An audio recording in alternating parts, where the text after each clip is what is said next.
Seth Stokes, 106.3 WORD News here at the Greenville City Fire Department Fire Prevention Bureau with Inspector Tito Dendy. Mr. Dendy, I thank you for taking some time to talk to me today. No problem. We're here to discuss dryer fires. Exactly. Spartanburg County's had a couple of cases of some places catching fire thanks to the dryer, and you know, some people might not think that that could be a serious cause of an issue, but it can be. Mr. Dendy, tell me a little bit about what causes these dryer fires. Okay, well, we'll think about dryer fires.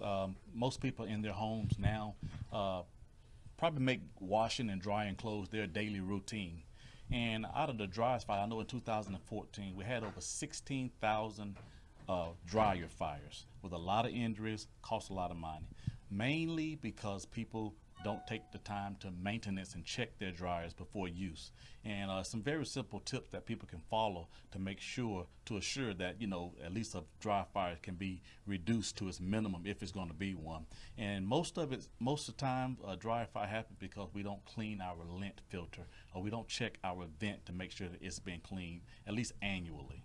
So what about, you know, the filter and everything that goes outside, so lint can build up in that. How does the fire start in there? Okay, what happens is that vent, we'll call it vent, and we like for people to use the kind of ones that got the wire going through it to keep it blowed up. So what happens is, as you use your dryer, lint begins to build up, and that the fan blows that air out. And so with that lint getting built up, all of it don't get caught up in the lint catcher, and so it'll start traveling through the vent and then hopefully blow outside, but that don't always happen.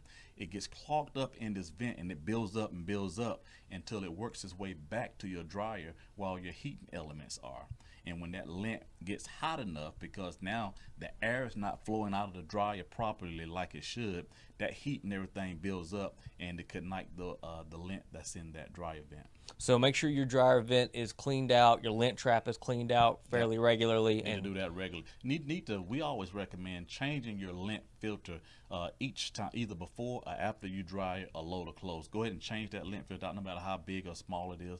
Go ahead and change that lint filter out, and that's one way to reduce. There are other ways that you can look and that you can telltale giveaways that your vents may be getting filled with lint. And that is, when you begin to see a lot of vent around the dryer door, you want to look at that and notice it. You'll see it going around the little circle part of the door. You want to notice that and say, hey, maybe I need to clean my lint filter here.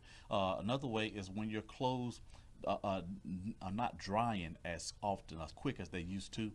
That's a telltale giveaway that something's going on with my dryer. You begin to see lint, or sometimes you can smell the moldy mildew inside of your clothes. That's a telltale giveaway also that your lint vent may need to be cleaned. What are some other causes of these dryer fires that happen other than the lint traps? Well, sometimes, like I said, if the lint trap is full, overloading your dryer can also cause this to happen, because now it's overloaded.